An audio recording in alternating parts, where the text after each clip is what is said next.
paired with the classic Matilda. I love this. So much mobility, and they also got that sustain coming out from that Netherrealm from the Faramis. So I think this kind of goes to show that RRQ Hoshi is pretty much willing to go for the team fights that Deus Vult actually wants to happen. Yeah, I'm still expecting the Arlot to walk, though. I mean, this is a great time. Deus Vult has first pick now. They have Prio, and the Arlot would be an excellent pickup for the XP lane. But they're going to go in for the Ruby instead. I mean, okay, I get it. Ruby's the most picked hero so far for Game of Futures 2024. But the Arlot would have been such a great answer with that Demon Gaze that it could have provided. But at least they have a little bit more sustainability. So they have a lot of CC now on the side of Deus Volts from the Navaria, from the Guinevere, and also from the Ruby. RRQ Hoshi, yes, they have the Faramis, but I mean, Faramis requires a couple of things to be able to provide the most optimal setups for the team. You got to stay close to him for that Nether Realm to keep you alive. And Deus Volts has a big CC pool, and they want that to happen. So RRQ Hoshi is definitely going to have to play a little bit safer on these 5v5 engagements. Yeah, they got that Faramis too, like all of the answers towards the Faramis. You got the Ruby to tug it in. You got the Guinevere to set up the place. Now they still need someone to go in the jungler, someone for Magister to pick up. There's still the Martis here, like kind of like an anti-CC for their side. Great early game. The Nola's already out. I was actually thinking about Deus Vult actually picking that up, but this actually leaves in like only a few options here. And there you have it, right on cue. Just I mentioned that the Martis is going to be an anti-CC. A great early game from Deus Vult. They pick it up here. This is looking really scary for both sides. It seems like it's going to be team fight. Out from Indonesia, going up against Deus Volts from Russia. Who will be able to claim this series? Yeah, Brusco going out to give the vision here for RRQ Hoshi, knowing that Magister actually started off with that red buff.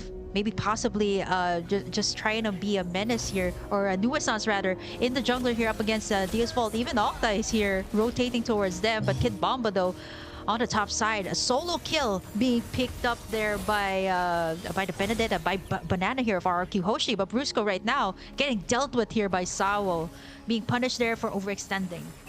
A quick response, 1-1 on the board, but man, not too often do you see a Ruby fall this early in the game. It's one of the most sustainable heroes, especially on a 1v1. I mean, a Ruby can 1v3 when teams try and dive her, just with the amount of CC she has available. Kid Bomba just kind of being a little too overly aggressive. Gotta put some respect on Banana with that Benedetta. I mean, he's a Benedetta main so far, at least for the Game of Futures, with how well he's been executing.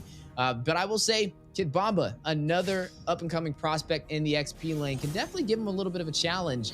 But you are going to see the other death on the other side of the table. That is going to be Sawo, who did pick up the assist. The kill went to Magister. That is the jungle for the side of Deus Vult. She's going to put him a little bit ahead of Irad in terms of these rotations and farm. Oh, looking at the emblems here too for both sides. RRQ Hoshi, a lot of those quantum charges coming out from Banana and Brusco, just to have that extra mobility for their team. And RRQ right now, lots of pressure on the XP lanes. A thing that we've seen in other teams too. Pressure out the XP lanes so that they can have this really good position when it comes to these turtle fights. And we all know that the turtle fights, it's a tug of war between the two teams. Sawo does not have that ultimate just yet. Turtles at half HP, and it's actually going to be a reset here by both sides. 1-1 in the 2-minute mark. No one's still in the lead right now, but everyone is looking to take it in for themselves by at least taking in the first objective here, which is going to be the turtle. You know, and I kind of said I was favoring Deus Volt's draft, but honestly, I'm liking both sides. This may be the best drafting I've seen so far in Game of Futures 2024. Both of them have great synergy. You have the Mathilda to use the Guiding Wind to be able to keep Barats alive and get him to safety when needed. There goes that Circling Eagle over there, wrapping around from Brusco. You're going to see Banana taking some damage, use the Electrifying Blow. Irad will be able to claim the turtle from the side of RRQ Hoshi, and now a possible punish play. Magister very low, Space Migration in. Sawo takes down Banana. Octa finds Magister.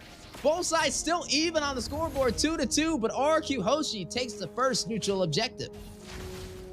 Yeah, definitely a better trade there. Let's take a look at the replay. What actually went down was Banana goes in for the Electro-Final Blow, and then you got in that Netherrealm from Octa to save the day. It was a 1-for-1 trade. Banana was punished, but in for the price of Magister, definitely worth it here for RRQ Hoshi. Yeah, definitely worth it indeed. But it's still pretty even in terms of the economy. You're looking at RRQ Hoshi leading by about 700 gold. Keep in mind, this is one of the top regions in MLBB, Indonesia. Deus Volt's definitely having a lot to prove here on how far they have came as a region from Russia, right? They placed 4th place inside of M5, taken down by Blacklist from the Philippines, but now gonna go ahead and show Indonesia what they're about.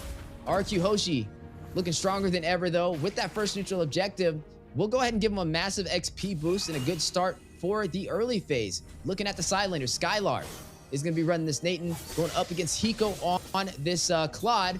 Both of them late game damage dealers, but definitely can hit very hard if both teams can scale. So I would say needing to kind of put some pressure in the gold lane would be a really good start for either side if they want to try and take advantage, at least for the early game, and have mid control. Yeah, there's a lot of potential here too for split pushes coming out from RRQ. They got the Benedetta. They also got in that Nathan. But there you go, Irad getting in Sunset Lover there. Nice setup there by Brusco to enable that play coming out from RRQ Hoshi. This is big, especially before the turtle fight. You don't have the vision coming out from the Novaria, and this is something that they definitely need right now because you see the zoning that Banana has been doing, and at the same time the Netherrealm to keep everyone healthy when it comes to these team fights. Magister are going to be starting it up. Let's take a look at the items here. So far, we actually see the Claude here. Hiko actually picking up the corrosion side, and for Nathan, it's a very early pickup on the penetration boost. So he actually wants to go in for that magic burst damage. And then to add it all up, I think he's building up that Holy Crystal for his next item. Ooh, Special Migration with the knock-up. Astro Echo going down from Sunset Lever, forcing out the Netherrealm. Everybody's still intact, though. Turtle does get reset. Both teams still fighting it out. Detna's welcome connected. Irad for the stun on the wall. Kid Bomba trapped. Gets petrified. Like for Banana, but Kid Bomba able to get out in time. Big play. Huge evasive maneuver. And Kid Bomba able to sustain himself. Both teams still fight it out. Turtle at about 50% HP. You know, it's funny enough when you see Mathilda grabbing up Irad, I don't call it a drive-by. It's a flyby with how they can get the setup with Banana. We'll find Magister over there, gets one, and another Turtle going to RRQ Hoshi, and now leading by 2 kills. Irad, though, out of position, may need to get back.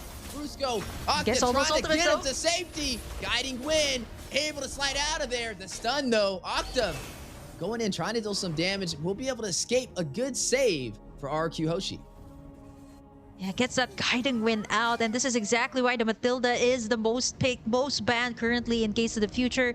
Even though with the adjustments that were made to it, it still provides that kit that the team needs, but especially since the team fights right now, it's so much more evident than the previous patch. You got all these heavy CC, the Rubies, the Minotaurs that seem to be the prio pick here of a lot of the teams, and with the Matilda, it just provides so much shield. You see how much Irad was taken in earlier, and with that Guiding Wind, just like that, he was able to escape that clash. You see how fast the turrets are being pushed here over at the top side and the bottom side. The same case that happened also for Burmese Fools. The space that is being given here right now. Look at all the creeps. It's being taken away here by RRQ Hoshi up against Magister that has been picked off twice already in this game. Yeah, RRQ Hoshi just way quicker to these objectives, putting Deus Vult in an awkward position. Hiko very low. Skylar rushing in, able to deal the final blow, and gets back out to safety with the power of Entropy.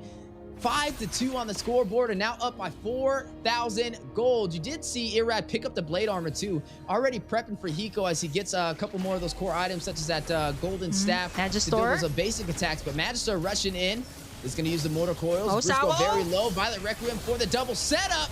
Magister hits the decimation, takes down Octa. Irat's still alive. Linebacker now may be able to go in, but Rat's very low.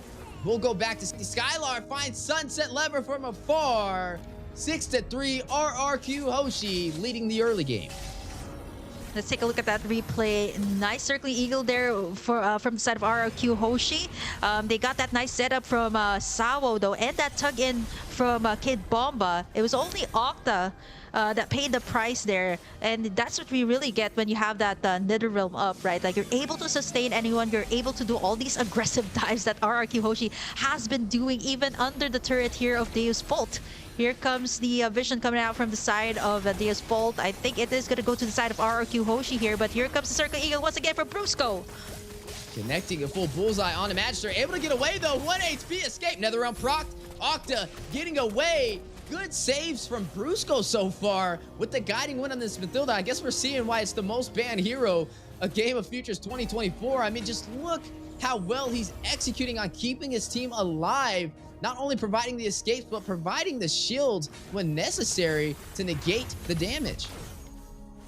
Wow, look at the gold here of Banana, 6,370. A whole lot more than what Kin Bomba has, who's standing at the 4,399. I mean, even the Matilda here has so much more gold. And look at this, ongoing fights all across the board. Sawo unable to get that setup, but Rad's taking up a lot of the damage this time, not able to get out the Blazing Duet to clear out the waves. And that is going to be the Rad for the price of taking in the turrets here. It is still going to be Deus Vult finding something out of that one. It's funny you were talking about Banana's gold. He even had more gold than Hiko, and he's in the gold lane. That just shows you how well Banana is performing today, as you are going to go ahead and see the Lord take the tier 2 turret on the bot side. The map opening up for the side of RRQ. Hoshi claiming majority of the real estate for Deus Vult so far, having a hard time responding, and now down by 5,000 gold. Highest kills on the game is a tie between Skylar and Banana. A battle from the side lane is who we mentioned having such a strong game, especially when they went up against Team Logan. They had a hard time just beating them on the one-on-one matchups in the side lanes, and this is where RRQ Hoshi thrives. You're able to see Skylar often be able to beat his opponent in that lane, and the same thing with Banana running the Benedetta, able to out-rotate. But speaking of rotation, Sawo checks the nice push. setup. Fish migration in for the setup, and now the Netherrealm response from RQ Hoshi, full sending it. Kid Bomba very low, gets away, but Banana elect the final blows to safety, and neither side will find any casualties. Oh no, but Irad right in the middle of everything. Sawo does not have that setup just yet. Irad can pretty much tank up any of the damage being tossed out here by Deus Vult. 10 minutes in, RRQ Hoshi with a 32k lead. And of course, the real estate that is really pricey these days, and something that RRQ Hoshi definitely has in this game. Not only that, they can also get all of the resources around the map. Deus Vult not able to take anything in as of the moment. And 30 seconds in, we're going to be seeing the first Slaughter Gate spawn in the Land of Dawn. As for Deus Vult, they really need to have these nice setups coming out from Kid Bomba or Sawo here, and so far they've been getting it. But what's really hard is Octa's been popping in that Netherrealm, which is kind of like everybody's health is all the way back up to full, so pretty much nullifies what the setups are doing. But what they really need right now is going to be the Blazing Duet coming out from Hiko. I saw that he actually picked up the Demon Hunter sword already, maybe going in for the Golden Staff for his next item, so he should be able to dish a great amount of damage once it at least reaches the 15 mark of the game. But RRQ Hoshi is not letting up. They're going to be taking in this Lord without any contest at all from Deus Vult. And Deus Vult needs to watch out for Skylar. He's already 2,000 gold ahead of Hiko. I mean, you see how fast he shredded down that Lord, and that's just kind of a little bit of a preview on what he's going to be able to do if it comes to these 5v5 engagements if Deus Vult is not careful. Now, they need to find a way to turn this around, right? It's not too far out of the ballpark yet for them to have a chance to turn this game in their favor, but they may have to start playing for the late game. I mean, you're seeing this Lord crash in. They're down to their inhibitors already at the 12-minute mark, and RQ Hoshi going in for blood. Tetsusawa has to use special migration to get out, but Skylar will find Kid Bomba on the top side. Elect to find a blow.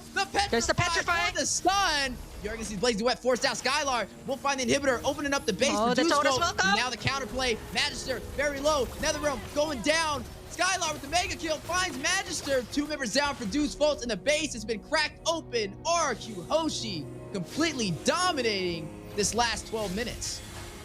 Oh, it's only Sunset Lover, Sawo, and Hiko left to defend. Can they make it? There's a lot of minions coming in here, crashing in the base of Deus Vult. They still got that Blazing Duet, though. Can they defend this one? 12 minutes in. RRQ Hoshi just taking it in. Kid Bomba with a nice tug, but there comes the clapback here from RRQ Hoshi. Banana! Wow, 2 for the price of none. RRQ Hoshi. Everyone's still alive right now. Yeah, the Astro Echo does connect, providing a lot of slow on RQ Hoshi, but they're still taking the fight to their home turf. They're not pulling no punches today, as they're going to try and go in for some more. Looks like they want that last inhibitor turret. It may fall. Deus Vult trying to contest, giving it their all, but RRQ Hoshi holding that Indonesian flag high, letting them know, Viva RRQ. Deus Volt's definitely need to find a way to turn this around. 11.3k for Skylar here, and Hiko standing at 9,000. Yes, he does have the core items here of the Claude, but the timing here of the Nether Realm 2 is something that they have to watch out for, not to mention the free hits here of Skylar, who hasn't been shut down just yet. 401 rather on the Nathan. 45 seconds in, one more Lord here could actually be it here for the side of Deus Vult. They got the Nathan here. They got the Barretts to tank everything up, not to mention the shields that Brusco have been providing. Iran has already picked up that immortality, so kind of gearing up for that final fight here up against Deus Vult. Concealed play has been called out though. Special migration for the knockup. Dent is welcome going down. Sawo taking some heavy hits, is going to be able to get out to safety, making the most out of the Guinevere with engage and disengage from that spatial migration. But now look at RRQ Hoshi already on to the next objective. They've been doing this entire game. That hive mentality, everybody moving as a unit. Gonna go in for this Lord, and Deus Vult's not in a position to contest, but they may try to, as look at Kid Bomba thirsty for a set. He needs to open this up for Deus Vult if they have a chance. He has the arm offended ready, but can he get it? He's gonna use it. He finds Brusco, but is that the target he really wants? Brusco able to get away. That is Banana the from the midfielder, back, not the target you want. Banana wrapping around the backside. Electrify a blow. Goes down the blazing duet from Hiko, connected to the members of RQ Hoshi, but not dealing massive damage.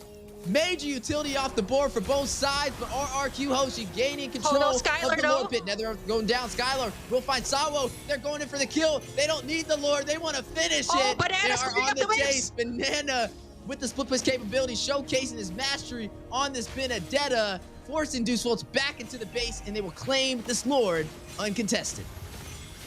You see how RRQ Hoshi was just baiting out all of those ultimates, baiting those purifies from the side of Deus Vult, so they don't have anything once they head into the Lord fight. It was a free Lord for RRQ. Banana even cleared out that wave on the mid side just to make sure that the minion waves will go to the side of Deus Vult, pressuring them to go back to their base. 15 minutes in, 50,000 for the side of RRQ Hoshi. It's almost an 11k lead for the Kingdom, and they're looking to take in this first game up against Deus Vult. Here comes the Lord.